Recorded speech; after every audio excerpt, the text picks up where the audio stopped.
जय हिंद दोस्तों, स्वागत है आप सभी का आपके अपने डेली करंट अफेयर्स की क्लास पे। दोस्तों आज है 5 मार्च 2026 और 5 मार्च 2026 से संबंधित सभी महत्वपूर्ण राष्ट्रीय अंतरराष्ट्रीय घटनाओं पे हम यहाँ पे विश्लेषण करने वाले हैं, जो आपके railway, SSC, Bihar, UPPCS, MPPCS, इसके अलावा भारत के जो जो स्टेट है, यूटी है, हर एक राज्य one day exam, defence exam, banking, हर एग्जाम के लिए ये क्लास आपकी बेनिफिशियरी होने वाली है। तो सुबह की सबको राम राम और सभी को राधे राधे। आइए शुरू करते हैं आज की इस बेहतरीन से सेशन को सुबह की ताजा ताजा खबरों के साथ। आइए देखते हैं पहला महत्वपूर्ण प्रश्न, और ये इंटरनेशनल करंट अफेयर से रिलेटेड है। मेरे पीछे आपको प्रश्न दिख रहा है, जलदाह संस्कार को कानूनी मान्यता देने वाला यूनाइटेड किंगडम का पहला देश कौन सा बन गया है? Which has become the first country the United Kingdom to legalise water cremation. तो फ्रेंड्स, स्कॉटलैंड इसका राइट आंसर हो जाएगा। अब जो सवाल आपको यहां पे दिख रहा है, इसके बारे में हम जब समझते हैं कि आखिर ये वाटर क्रेमेशन होता क्या है। तो देखिए, यहां पर ये मशीन आपको दिख रही है। इस मशीन में बॉडी को पूरी तरीके से राख बना दिया जाता है। तो स्कॉटलैंड जो है वो यूके में आता है, यूनाइटेड किंगडम में आता है, and it has become the first country in the world to legalise water cremation. पहला देश बन गया है जिसने जलदाह संस्कार को कानूनी मान्यता दी है। इस दाह संस्कार में इसको कहा जाता है एल्कलाइन हाइड्रोलिसिस। ठीक है, पूरी तरीके से बॉडी को राख बना दिया जाता है। इसमें कार्बन का इमिशन नहीं होता है, तो शरीर को पूरी तरीके से पानी, गर्मी और केमिकल का यूज करते हैं, और उससे पूरी तरीके से बॉडी को डिकम्पोज कर दिया जाता है। तो ये प्रोसेस जो होती है, ये जो है ये फायर बेस्ड कंबशन प्रोसेस है। अग्नि आधारित दाह की तुलना में ये कार्बन उत्सर्जित करती है। ठीक है, मतलब कार्बन का उत्सर्जन कम करती है। अगर हम बात करें कि जिस प्रकार से हम पुराने मेथड्स को देखते हैं, तो उसमें कार्बन का एमिशन ज्यादा, उसमें कार्बन का एमिशन कम होता है। तो इस प्रोसेस में हड्डियों के टुकड़े बचते हैं केवल, क्योंकि हड्डियां बहुत कठोर होती हैं, और सब कुछ राख बन जाता है, और राख बनने के बाद वो परिवार को सौंप दिया जाता है। तो यहां से आपके लिए जीवन के लिए शिक्षा भी है कि हम क्या हाथ लेके आए हैं, क्या लेके जाएंगे, किस बात का हम टेंशन रखते हैं। पूरी शिद्दत से इस यात्रा को आनंदित होकर के संघर्ष करेंगे हम। जो होगा देखा जाएगा। हाथ में लगा कुछ तो ठीक, नहीं लगा तो ठीक, लेकिन मेरा प्रयास जबरदस्त होगा, मेरा एफर्ट बेस्ट होगा। ठीक है, तो यहां पर आप ध्यान में रखिएगा, हर इंसान को, चाहे वो बहुत अमीर हो, चाहे वो धीरू भाई अंबानी थे, चाहे अनिल अंबानी, चाहे मुकेश अंबानी, चाहे दुनिया का सबसे बड़ा एलोन मस्क, या दुनिया का सबसे गरीब आदमी, सबको एक ही प्रोसेस से गुजरना है ना। सबको यहीं पे बस यही है कि हम लाइफ के इस चक्र में कितने खुश हैं और कितने खुश होकर के संघर्ष कर रहे हैं, वो ज्यादा महत्वपूर्ण है। हम कितने खुश हैं, हम दूसरों को देख करके हम तुलना करके अपनी जिंदगी को बर्बाद तो नहीं कर रहे हैं। अपनी यात्रा है, अपना संघर्ष है, खुश होके करेंगे यार, क्या बात का टेंशन है ना।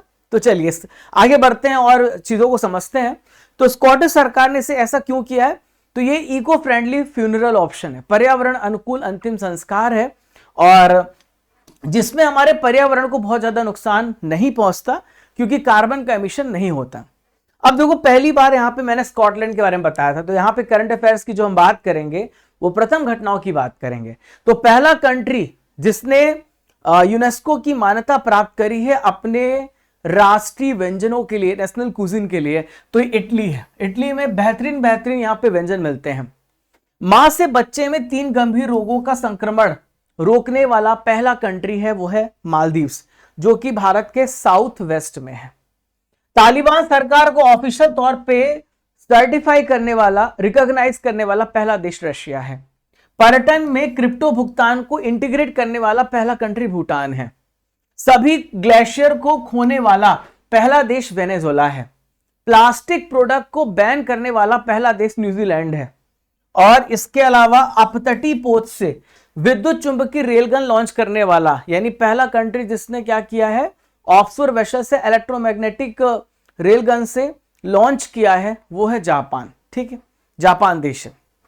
चलिए दूसरे महत्वपूर्ण प्रश्न की बात करें, जो डिफेंस से रिलेटेड प्रश्न है, राष्ट्रीय घटना है। भारत के देश से 5 S-500 Sudarshan air defence system खरीदने वाला है। तो S-400 सुदर्शन हम रशिया से खरीदेंगे। किससे खरीदेंगे? रशिया से हम यहाँ पे परचेस करने वाले हैं। ठीक है, देखो आपको बता दूं कि भारत खुद का सुदर्शन चक्र सिस्टम 2035 तक डेवलप करेगा। भारत ने इस बात को बोला है कि हम 2035 तक खुद का भी बनाएंगे, लेकिन अभी रशिया से S-400 हम लेंगे। अभी आपने देखा है कि जब भारत पाकिस्तान के बीच में थोड़ा सा वॉर एक्सकेलेट हो गया था, तब हमने S-400 का इस्तेमाल किया था। तो पाकिस्तान की तरफ से जो मिसाइल आई थी उसको हवा में ही मार दिया था S-400 ने। तो एक प्रकार का ये एक सिस्टम है जो कि मिसाइलों को हवा में ही मार देता है। ठीक है, तो भारत ने रशिया से S-400 Sudarshan air defence system की 5 एडिशनल स्क्वाड्रॉन परचेस करने का डिसीजन लिया है। तो आप मेरे पीछे इस प्रकार से आप देख पा रहे हैं, ये सुदर्शन है। जैसे ही कोई मिसाइल आती है तो इसके रडार में आएगी तो ये हवा में ही उसको मार देगा, खत्म कर देगा। तो भारत के पास ऑलरेडी 3 S-400 सिस्टम है और भारत अभी 5 और मंगा रहा है। तो नया सिस्टम जो होगा इस प्रकार से आप देख सकते हैं, ये ईस्ट और वेस्ट दोनों सीमाओं पे तैनात किया जाएगा। तो वेस्ट में पाकिस्तान, वेस्ट में चाइना और बांग्लादेश के लिए, और भी बहुत सारे जो देश हैं जो हमको अटैक कर सकते हैं, और ईस्ट में पाकिस्तान के लिए हम डिप्लॉय कर रहे हैं। इवन अब हमारे लिए खतरा थोड़ा बहुत और भी देश धीरे धीरे बन रहे हैं, उसमें नाम ईरान का भी शामिल हो सकता है, क्योंकि ईरान की बैलिस्टिक मिसाइल भारत तक पहुंच सकती है। तो चाइना पाकिस्तान दोनों मोर्चों पर भारत की हवाई सुरक्षा हमें मजबूत करनी है, इसीलिए हमने यहां पे परचेस किया है। तो S-400 सिस्टम की खासियत की हम बात करते हैं। तो रशिया की कंपनी है, इसका नाम है आलमास आंते। क्या नाम है? आलमास आंते। आजकल डीप क्वेश्चन पूछे जाते हैं तो मैं थोड़ा और डीप एनालिसिस कराऊंगा। तो ये जो है मोबाइल है, मोबाइल मतलब आप इसको एक जगह से दूसरी जगह लेके जा सकते हैं और इसे सरफेस टू एयर मार कर सकते हैं। तो ये मिसाइल सिस्टम है जो सरफेस टू एयर अटैक करेगी। इसकी रेंज 400 किलोमीटर है और 36 टारगेट को एक साथ अटैक कर सकता है। इसकी कवरेज 360 डिग्री है और दुनिया के सबसे एडवांस एयर डिफेंस सिस्टम में से एक है S-400 सुदर्शन। अब हम बात करेंगे रायसीना डायलॉग की, जो हर साल हम करते हैं, और 2026 के हमारे चीफ गेस्ट कौन है? Who is the chief guest of Raisina dialogue 2026? अब आप लोगों के लिए एक प्रश्न है कि लास्ट ईयर हमारा चीफ गेस्ट कौन था? सभी थोड़ा ढूंढ करके बताएं, थोड़ा आप मेहनत करें, अपना दिमाग यहां पे चलाएं। तो रायसीना डायलॉग के अभी अलेक्जेंडर स्टब हमारे यहां पर चीफ गेस्ट होंगे। हम हर साल करते, दिल्ली में करते हैं। अगर हम अदर ऑप्शंस को भी थोड़ा सा पढ़ लें तो क्रिस्टोफर लक्सन, ये न्यूजीलैंड के प्राइम मिनिस्टर है, नोट कर लीजिएगा। और डोनाल्ड ट्रंप 47वें नंबर के राष्ट्रपति हैं अमेरिका के, जो कि किस पार्टी से बिलोंग करते हैं? रिपब्लिकन पार्टी से बिलोंग करते हैं। व्लादिमीर पुतिन रशिया के यहां पर राष्ट्रपति हैं, अभी भारत के दौरे पर भी आए हुए थे। ठीक है, तो आप यहां पे देख सकते हैं अलेक्जेंडर स्टब को। तो 4 से लेकर 7 मार्च ये यहां पर होने वाला है 11 नंबर का रायसीना डायलॉग। अब कौन है राष्ट्रपति? Doctor Alexander Stubb. ये फिनलैंड के राष्ट्रपति है। कौन है? फिनलैंड, दुनिया का सबसे खुशहाल देश, जो बहुत सारे इंडेक्स में टॉप पे बना हुआ है। इसको झीलों की भूमि भी कहा जाता है। तो 2025 के हमारे चीफ गेस्ट न्यूजीलैंड के प्राइम मिनिस्टर क्रिस्टोफर, जो 25 के थे लास्ट टाइम के, वो न्यूजीलैंड के प्राइम मिनिस्टर क्रिस्टोफर लक्सन थे, और इस बार हमारे फिनलैंड के राष्ट्रपति डॉक्टर अलेक्जेंडर स्टब है। ठीक है, तो 2026 की अगर हम थीम बात करें तो इसकी थीम है संस्कार, assertive expression, adjustment and progress. संस्कार, दृढ़ अभिव्यक्ति, समायोजन और प्रगति। तो रायसीना डायलॉग भारत का एक मल्टीलेटरल कॉन्फ्रेंस है जिसमें बहुत सारे देशों को बुलाते हैं। एक ऐसा प्लेटफॉर्म है जो भारत बहुत सारे देशों से विभिन्न मुद्दों पे चर्चा करता है, जो कि डिफेंस से रिलेटेड होते हैं, आतंकवाद से रिलेटेड होते हैं, इकोनॉमिक से रिलेटेड होते हैं, और हम बहुत सारे देशों को अपने एक विचार के साथ जोड़ने का प्रयास करते हैं। और नई दिल्ली में हर साल ये ऑर्गेनाइज किया जाता है। ठीक है, शुरुआत 1 मार्च 2016 से हुई है और ऑर्गेनाइजर्स हैं इसके ऑब्जर्वर्स रिसर्च फाउंडेशन ORF और भारत का फॉरेन मिनिस्ट्री। ठीक है, नाम की उत्पत्ति कहां से हुई है? तो नई दिल्ली में रायसीना हिल है, जहां पर हमारी गवर्नमेंट का हेडक्वार्टर है, और वहीं पर राष्ट्रपति भवन है रायसीना हिल। रायसीना हिल एक बढ़ा हुआ भाग है, जो हमारा अरावली पर्वत है उसका बढ़ा हुआ भाग दिल्ली में भी देखने को मिलता है। तो उस रायसीना हिल्स पे हमारी पूरी सरकार का हेडक्वार्टर है, जहां से पूरी सरकार चलती है, इसीलिए इसका नाम रायसीना डायलॉग रखा गया है। तो ऐसे सम्मेलन में हम वैश्विक चुनौतियों की बात करेंगे। अब आपको पता है चुनौती तो अभी रिसेंट में हमारे सामने है कि हम ईरान और की वॉर जो हो रही है दुनिया भर के देशों से, उसको हम रोके, क्योंकि नुकसान हमारा है। क्योंकि जो स्ट्रेट ऑफ हॉर्मुज जो कि ईरान के पास है, अगर उसने रोक दिया तो हमारे जो जहां से तेल की सप्लाई होती है, मैंने आपको पढ़ाया भी था, वो रुक जाएगी। और जब वो सप्लाई रुक जाएगी तो हमारा इन्फ्लेशन बढ़ जाएगा, क्योंकि जब हमारे पास पेट्रोल डीजल नहीं होगा, उसकी मांगे बढ़ेंगी, तो हमें ऑलरेडी मतलब प्राइसेस बढ़ानी पड़ेगी, दूसरे देशों से लेना पड़ेगा। और बहुत सारे इकोनॉमिक मुद्दों पे भी चर्चा होगी, कैसे हम अपनी इकोनॉमी को आगे लेके जा सकते हैं। देखिए, मैं आपसे 3 प्रश्न पूछ रहा हूं और आप सभी को उन तीनों प्रश्नों का उत्तर देना ही देना है।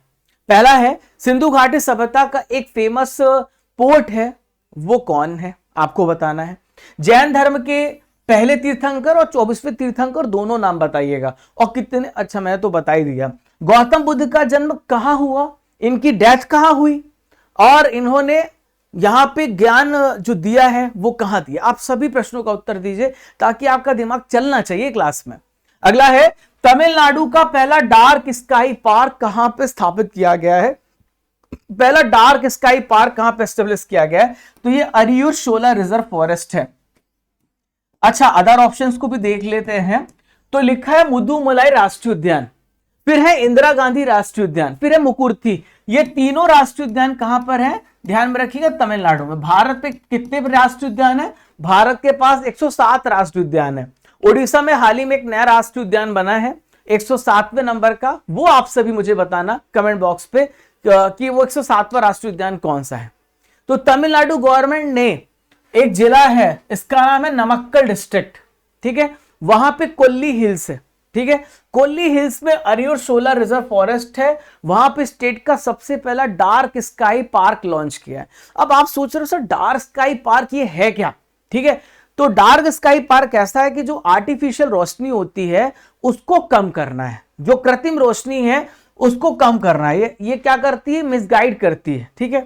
तो इसका मेन ऑब्जेक्टिव है साफ सुथरा आसमान में तारे और ग्रहों, आकाश गंगों को देख सके, इसके लिए यहां पर आर्टिफिशियल लाइट जब बहुत होती है उससे हम जो हमारी घटनाएं हो रही हैं यूनिवर्स में उसको हम देख नहीं पाते हैं अपनी आंखों से, इसको हमें क्लियर करना है। अब देखो तमिलनाडु की हम बात करें तो ये तमिलनाडु आपको यहां पे दिख रहा है, ये येलो कलर का है।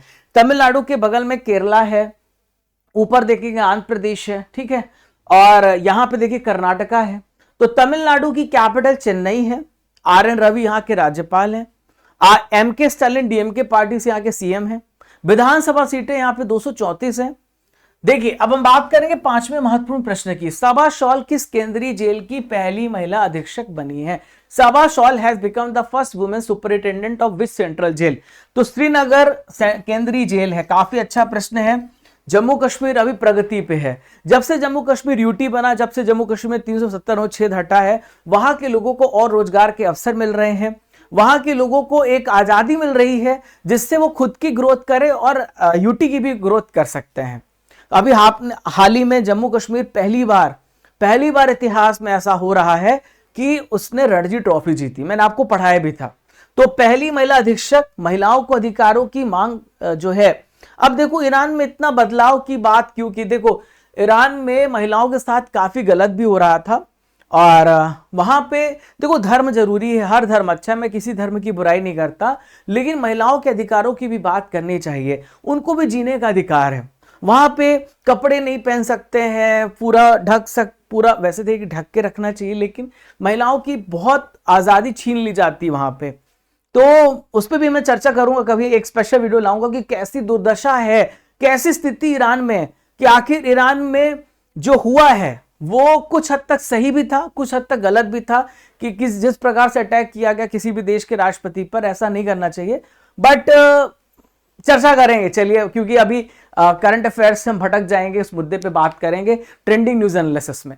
तो सबा शॉल पहले आप यहां पे देखो, मेरे पीछे आप यहां पे देख रहे हैं, ये श्रीनगर की अभी यहां पे सुपरिटेंडेंट बनी है सेंट्रल जेल जो कि श्रीनगर में, यहां पे 509 कैदी हैं, ठीक है, बड़ी बात है कि कोई महिला इस प्रकार से जेल को संभाल रही। अच्छा मेरे पीछे आप सिमरन बाला को देख रहे हैं, ये भी जम्मू कश्मीर की हैं, ये पहली विमेन ऑफिसर है जिन्होंने सीआरपीएफ की टुकड़ी को लीड किया। अभी हमने 26 जनवरी मनाई, आपको पता होना चाहिए, महाराष्ट्र वहां पे झांकी में फर्स्ट आया।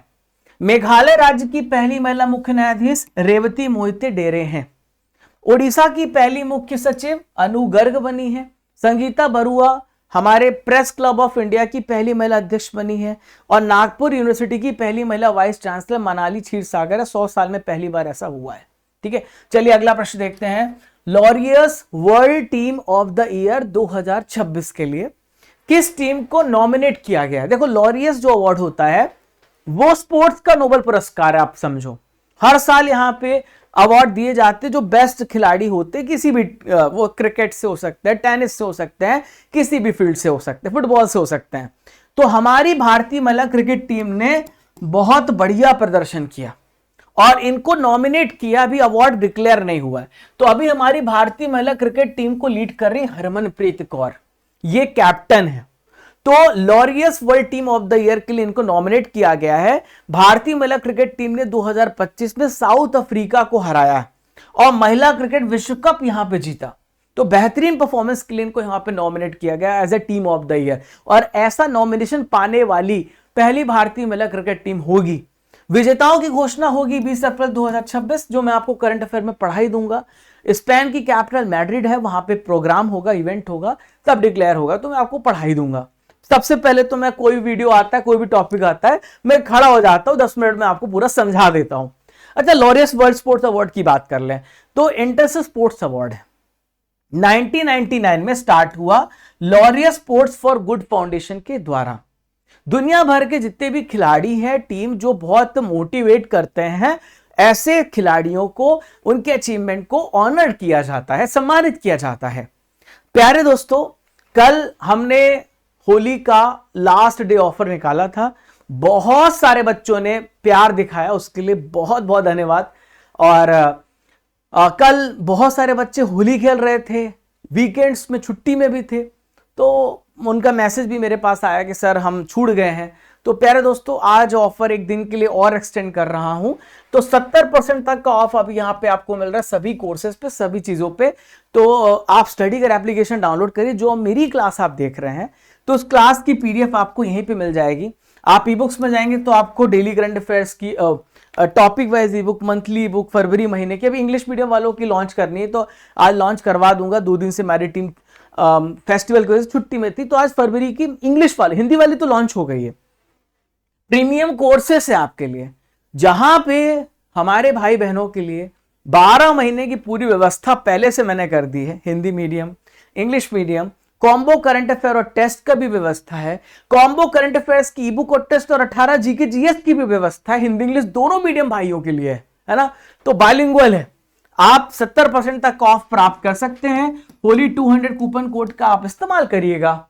और प्यारे दोस्तों, जिनको लगता है कि भाई हमको 2025 का भी चाहिए कंटेंट, तो आप 2025 का भी कंटेंट आप यहां पे पढ़ सकते हो, कोई समस्या नहीं है। ठीक है, ओके, चलिए, तो ये भी आप ध्यान में रखना। इसके अलावा प्यारे दोस्तों, अर्जुन जीएस फाउंडेशन बैच मैंने लॉन्च किया था, उसमें बहुत प्यार मिला आप लोगों का, कल बहुत प्यार मिला। तो ये Arjun GS foundation batch India का सबसे बेस्ट बैच है।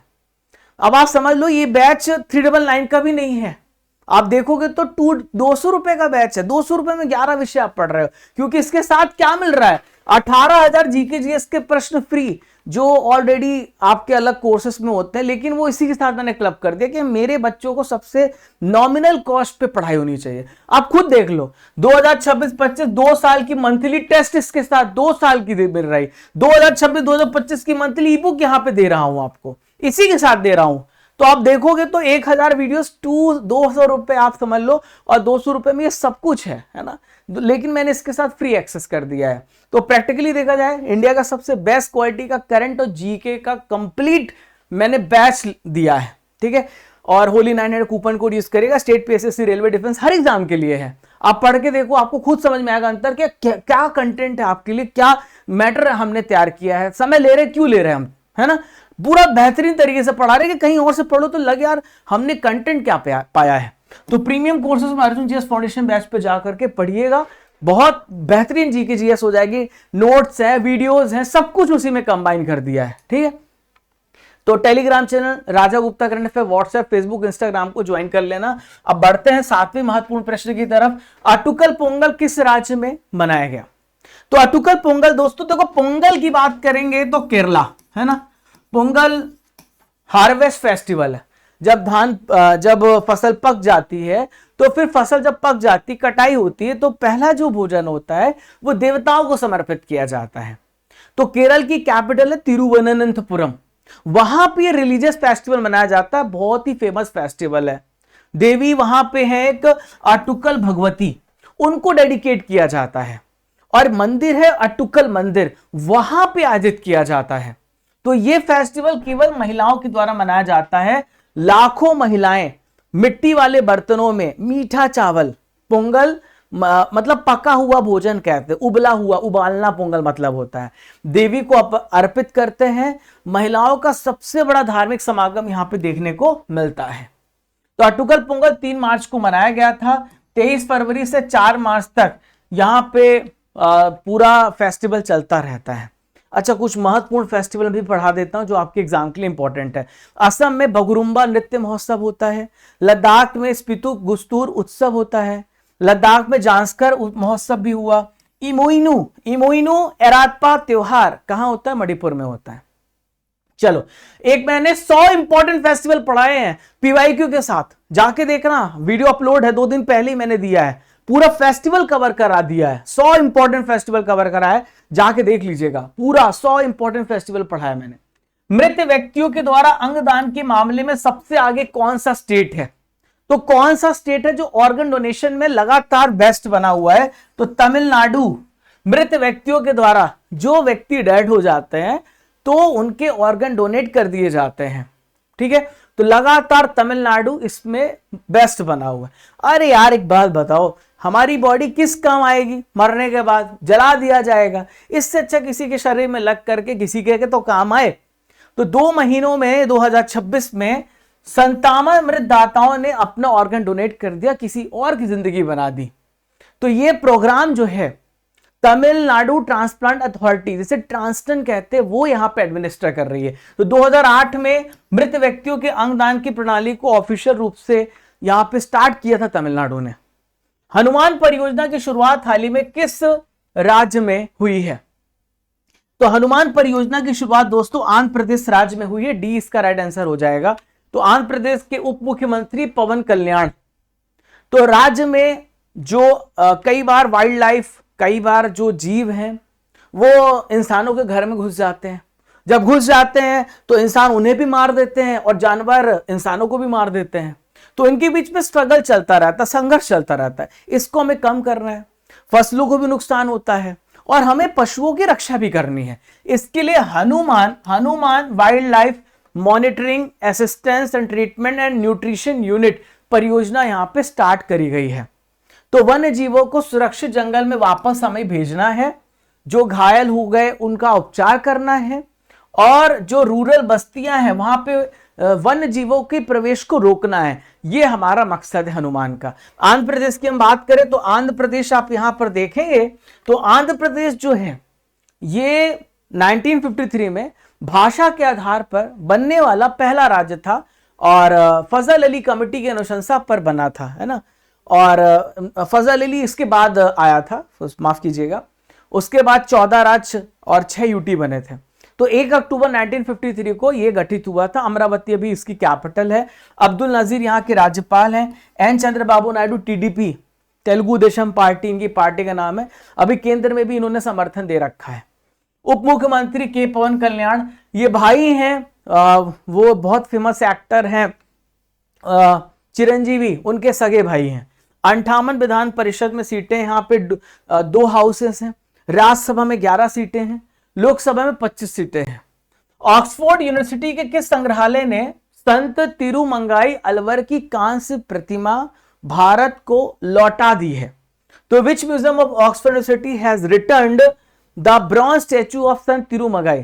तो ऑक्सफोर्ड यूनिवर्सिटी की ये जो एशमोलियन संग्रहालय है, इन्होंने यहां पे स्टैचू को वापस किया है। आप मेरे पीछे ये स्टैचू देख पा रहे हैं, तो एशमोलियंस म्यूजियम, सब यहां पे अंग्रेजों ने हमारी सोने की चिड़िया ऐसे नहीं कहते थे, सब चीज चुरा करके अपने जगहों पे लेके चले गए। तो तमिलनाडु में थड़ीकोम्बू है, वहां पर श्री सौंदा राजा पेरुमल मंदिर से चुराई गई थी 16वीं सेंचुरी की संत तिरुमंगाई अलवर की कांस्य प्रतिमा, अब ये भारत को रिटर्न कर दिया है। ठीक है, तो ये प्रतिमा 1967 में नीलामी के माध्यम से म्यूजियम में आई थी, अब धीरे धीरे प्रोसेस हो रही है कि वापस किया जा रहा है। दूसरे इंडियन बाइसन फेस्ट का आयोजन हाल ही में किस राज्य में किया गया? सेकेंड इंडियन बाइसन फेस्ट कहां पर हुआ है? उड़ीसा में हुआ है, 20 का राइट आंसर हो जाएगा। ठीक है, तो आप यहां पर मेरे पीछे बाइसन को देख पा रहे हैं, और बाइसन जो है उड़ीसा में जगह बारगढ़ डिस्ट्रिक्ट, वहां पर है देब्रीगढ़ वन्यजीव अभ्यारण्य। तो 8 और 9 मार्च ध्यान में रखिएगा, ये दूसरा यहां पे भारतीय बाइसन महोत्सव हो रहा है जो ऑर्गेनाइज किया जा रहा है। तो बाइसन को गौर भी कहते हैं या बॉस गोरूस बोलते हैं, साइंटिफिक नेम अगर आपसे पूछा जाए तो आप बताएंगे बॉस गोरूस। ये बहुत ही देखा जाए, आप पीछे तस्वीरों में देख सकते हैं, बहुत ही पावरफुल वाइल्ड कैटल है होता है और अपनी साइज और शेप के लिए जाना जाता है। आज का आखिरी महत्वपूर्ण प्रश्न, असम से पहली बार जीआई टैग प्राप्त करबी आंगलोंग अदरक किस देश को एक्सपोर्ट किया गया है? तो करबी आंगलोंग जिंजर जो है ये ब्रिटेन को भेजा गया। कहां पे भेजा गया? ब्रिटेन, यूके को भेजा गया है। तो मेरे पीछे आप तस्वीरों में देख सकते हैं, ये है चीफ मिनिस्टर हेमंत बिश्वा शर्मा। इन्होंने अनाउंस किया है कि पहली बार जीआई टैग प्राप्त करबी आंगलोंग अदरक ब्रिटेन में यहां पे भेजी गई है और ये ब्रिटेन के मार्केट में पहुंचेगी, जिससे हमारी हमारी जो फार्मर्स की इनकम है वो डबल होगी। इसके अलावा हमारी पहचान बढ़ेगी और साथ ही साथ भारत की जीडीपी में भी इसका अहम योगदान होगा। लगातार हम जीआई टैग्स पे वर्क कर रहे हैं और सबसे ज्यादा जो जीआई टैग वाला स्टेट है वो है यूपी। आप ध्यान में रखिएगा, उत्तर प्रदेश के पास सबसे ज्यादा जीआई टैग है और बनारस जो जिला है उसके पास सबसे ज्यादा जीआई टैग है। ठीक है, जिसे हम कहते हैं ज्योग्राफिकल इंडिकेटर, जो 10 साल के लिए जीआई टैग दिया जाता है। शुरुआत दार्जिलिंग के चाय से हुई थी। दोस्तों अब हम बात करेंगे फरवरी 2026 के महत्वपूर्ण प्रश्नों की, इसका करेंगे रिवीजन। तो आप सभी कमेंट बॉक्स पे आंसर देना स्टार्ट कर दीजिए, देखते हैं आप कितने प्रश्नों को सही कर पाते हैं।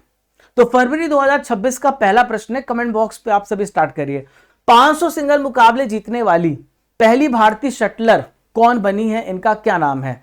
जिन्होंने 500 मुकाबले सिंगल्स जीते हैं, तो पहली भारतीय शटलर आपसे पूछा जा रहा है, तो यह पीवी सिंधु। क्या नाम है इनका? पीवी सिंधु।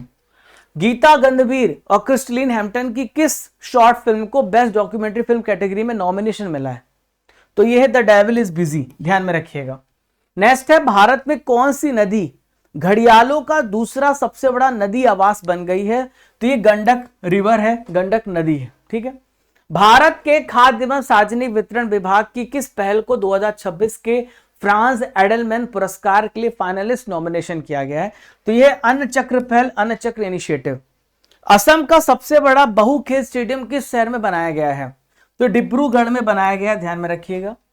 भ्रष्टाचार के एक मामले में साउथ कोरिया के पूर्व फर्स्ट लेडी किम कियोन को कितने महीने की जेल की सजा सुनाई गई है? तो 20 महीने की जेल की सजा हुई है। आर्थिक सर्वेक्षण 2025-26 में संसद में किसने प्रस्तुत किया है? तो आर्थिक सर्वेक्षण को निर्मला सीतारमण जी ने पेश किया, बजट के ठीक एक दिन पहले पेश किया जाता है। ग्रैंड स्लैम में सिंगल्स कैटेगरी का 400वां मैच जीतने वाले दुनिया के पहले खिलाड़ी, तो यह है नोवाक जोकोविच, सर्बिया के खिलाड़ी, ध्यान में रखिएगा। गल्फवुड ने पहली बार किस देश को अपना भागीदार देश बनाया है? तो गल्फवुड ने पहली बार भारत को भागीदार देश बनाया। किस राज्य में 81 वन्य जीव प्रजातियों के साथ एक बड़ा जैविक पार्क डेवलप किया जाएगा? तो राजस्थान में से डेवलप किया जा रहा है। प्यारे दोस्तों, कल था 4 मार्च और 4 मार्च को आपने बहुत सारे महत्वपूर्ण करंट अफेयर पढ़े थे, उसका भी मैं आपका टेस्ट करूंगा, रिवीजन करूंगा। भारत ने यूरेनियम सप्लाई के लिए हाल ही में किस देश के साथ एग्रीमेंट किया है? तो भारत ने यूरेनियम सप्लाई के लिए कनाडा के साथ, मार्क कार्नी अभी भारत आए हुए हैं, तभी हमने यूरेनियम के लिए हम यहां पे एटॉमिक रिएक्टर्स के लिए हमने समझौता किया है। मार्च 2026 के लिए oleum fuming sulphuric acid gas का रिसाव हुआ, कहां पे हुआ? पालघर, महाराष्ट्र में हुआ। नौसेना आयुध महानिदेशक डीजीओना कौन बने हैं? तो ये बने हैं बीपी सिंह। हाल ही में द्विपक्षीय मुद्रा विनिमय समझौता किन दो देशों के बीच में हुआ है? तो ये हुआ है भारत और जापान के बीच में। राष्ट्रपति द्रौपदी मुर्मू ने दिल्ली की महिलाओं को समर्पित कितनी नई परियोजनाएं शुरू करी हैं? तो 4 योजनाएं स्टार्ट करी हैं। ऑस्ट्रेलियाई क्रिकेटर एलिसा हिली ने हाल ही में किस फॉर्मेट से संन्यास ले लिया है? अंतरराष्ट्रीय क्रिकेट से संन्यास लिया है। नीति आयोग के अंतर्गत अटल नवाचार मिशन ने पहला राज्य नवाचार मिशन किस राज्य में शुरू किया है? तो कहां पे स्टार्ट किया है ये नया थिंक टैंक? तो इन्होंने कहां पे स्टार्ट किया है? त्रिपुरा में। कहां पर? त्रिपुरा में। अगला है एशियन इंफ्रास्ट्रक्चर इन्वेस्टमेंट बैंक की नई अध्यक्ष जो भारत की यात्रा पर, इनका नाम क्या है? जो जीआई। भारत सरकार ने खाद्य वितरण प्रणाली को पारदर्शी बनाने हेतु सीबीडीसी आधारित डिजिटल फूड करेंसी पायलट किस यूटी से स्टार्ट किया है? तो पुडुचेरी से स्टार्ट किया है। केंद्रीय मंत्री सर्बानंद सोनोवाल ने 3 नई अंतर्देशीय जलमार्ग परियोजनाओं का उद्घाटन किस राज्य में किया है? असम में स्टार्ट किया है। शोधकर्ताओं की 12वीं सेंचुरी के यादवकालीन मंदिर के अवशेष किस स्टेट में मिले हैं? तो ये महाराष्ट्र में मिले हैं। केपी उन्नी कृष्णन कौन थे जिनका हाल ही में निधन हो गया? तो ये पूर्व केंद्रीय मंत्री थे जिनका निधन हुआ। दोस्तों अब हम उन प्रश्नों को डिस्कस करेंगे जो आपके एग्जाम में आए हुए हैं। पीवाईक्यू को डिस्कस करेंगे। एसएससी जेईई मैकेनिकल का प्रश्न है, विश्व का सबसे ऊंचा सैन्य अड्डा किस देश में है? तो भारत में है, लद्दाख में है। ठीक है। भारत का दैनिक मौसम सीजीएल में आया प्रश्न 2016 में कहां तैयार तथा छापा प्रिंट किया गया था? तो पुणे में। डी राइट आंसर हो। आपके लिए प्रश्न है, दाह संस्कार को कानूनी मान्यता देने वाला यूके का पहला देश कौन सा बना है? मेरे पीछे आपको एक तस्वीर दिख रही है, आपको पहचान करना है ये किस लिए जाने जाते हैं, किस अचीवमेंट के लिए जाने जाते हैं, कमेंट बॉक्स में बताइए। और जो आप डेली टेस्ट देते हैं एप्लीकेशन में, फ्री टेस्ट होता है जहां पे आपकी रैंक पता चलती है। अमित मीना ने टॉप किया है। नीरज, अशफाक, रूबी, मोहम्मद शहजाद, अनय मिश्रा, गुनगुन, हरीश, प्रतीक, मोनू कुमार, निशांत। तो आप डेली एप्लीकेशन पे जाएंगे और डेली क्लास पढ़ने के बाद डेली टेस्ट देंगे। आप सभी टेस्ट सीरीज में जाएंगे, वहां पे डेली करंट अफेयर का फ्री टेस्ट होता है, तो पूरी क्लास का टेस्ट भी हो जाता है, डेली आपकी रैंक भी पता चलती है। आप सभी को स्टडी कर एप्लीकेशन डाउनलोड करना है। कल सभी ने बहुत सारे ऑफर का लाभ उठाया था, आप भी इस ऑफर को मिस मत करिएगा। कल आप होली खेल रहे थे, आप शायद व्यस्त थे, आज इस ऑफर का लाभ उठाइए, एप्लीकेशन डाउनलोड करिए और आज जाइए। जो मैं क्लास पढ़ा रहा हूं उसकी डेली पीडीएफ आपको यहां पे मिलती है। आप ई बुक्स में जाओगे तो topic wise e book, static GK book, monthly book, बहुत सारी ई बुक्स आपको यहां पे मिलती रहती है पढ़ने के लिए। आप टेस्ट सीरीज में जाओगे तो 18,000 जीके जीएस के प्रश्न, 12 महीने का मंथली टेस्ट। आप प्रीमियम कोर्सेस में जाओगे तो 2026 का 12 महीने का हिंदी मीडियम, इंग्लिश मीडियम छात्रों के लिए, दोनों के लिए। करंट अफेयर का ई बुक पढ़ लिया, टेस्ट भी लगाना है, वो भी व्यवस्था है। अच्छा, करंट अफेयर की बुक कर ली, टेस्ट लगा लिया, अब जीके का भी स्ट्रॉन्ग करना है तो 18,000 जीके जीएस प्रश्नों को भी कर लीजिए। सारा कॉम्बो है। आज विशेष ऑफर है, एक दिन के लिए और एक्सटेंड कर रहा हूं, आज लास्ट डे रखूंगा। होली 200 कूपन कोड यूज करिएगा। और प्यारे दोस्तों 2025 की टेस्ट सीरीज के साथ अगर आपको जुड़ना है तो आप जुड़ सकते हैं। प्यारे साथियों, इंडिया का सबसे बेस्ट क्वालिटी का जीके जीएस बैच बहुत ही डीपली डिस्कस किया जा रहा है। इससे अफोर्डेबल बैच पूरे इंडिया में कहीं नहीं है और बेस्ट क्वालिटी का बैच है। 11 विषय जिसमें किताब की भी कॉस्ट नहीं आती, उसमें आपको ये बैच मिल रहा है 3 साल की वैधता के साथ। State PSC, SSC, railway, defence, आज लास्ट डेट है, कल से प्राइस बढ़ जाएंगे। होली 900 कूपन कोड यूज करिएगा। एनसीईआरटी में double modern history, polity, Indian physical, world geography, economics, physics, chemistry, biology, ये विषय मैं पढ़ाऊंगा। इसके साथ आपको मिल रहा है 18,000 जीके जीएस की टेस्ट सीरीज फ्री। 2 साल का 2026-25 का 12 महीने का मंथली टेस्ट फ्री, 2026-2025 का 12 महीने की ई बुक फ्री। मुझे नहीं लगता, अगर आप थोड़ी भी कैलकुलेशन लगाएंगे तो आपको लगेगा कि यार सच में हमें कुछ मिला है। ठीक है, तो आप प्रीमियम कोर्सेस में जाइए, अर्जुन जीएस फाउंडेशन में आज ही एनरोल करिए। हिंदी मीडियम 2025 का 12 महीने का पैकेज है, वहां भी जाके एनरोल करिएगा। ईयरली बुक जिनको चाहिए, टॉपिक वाइज ई बुक चाहिए, स्ट्रैटेजी की बुक चाहिए, टेस्ट पास है जहां पे आप हर एग्जाम की 4000 प्लस टेस्ट की प्रैक्टिस कर सकते हैं। मेरे बहुत सारी बुक्स भी हैं जो आप पढ़ सकते हैं घर बैठ के, ज्योग्राफी, साइंस, हिस्ट्री, बायोलॉजी, ये सारी बुक्स आपको जीके जीएस और सब्जेक्ट ई बुक्स में मिल जाएंगी। और Raja Gupta current affair Telegram channel, WhatsApp channel, Instagram, Facebook, जहां पे रेगुलर महत्वपूर्ण न्यूज, घटनाएं, अपडेट्स मिलते रहते हैं, उसको ज्वाइन करिए। और चैनल पे अगर आप पहली बार आए हैं तो सब्सक्राइब और चैनल का फीडबैक जरूर दीजिए, आपको कैसा लगा, पॉजिटिव नेगेटिव दोनों फीडबैक, और अपने दोस्तों को शेयर करिए। मिलते हैं दोस्तों बहुत सारे इंपॉर्टेंट टॉपिक के साथ, तब तक के लिए स्टे कनेक्टेड, खुश रहिए, मुस्कुराते रहिए, जब तक तोड़ेंगे नहीं तब तक छोड़ेंगे नहीं।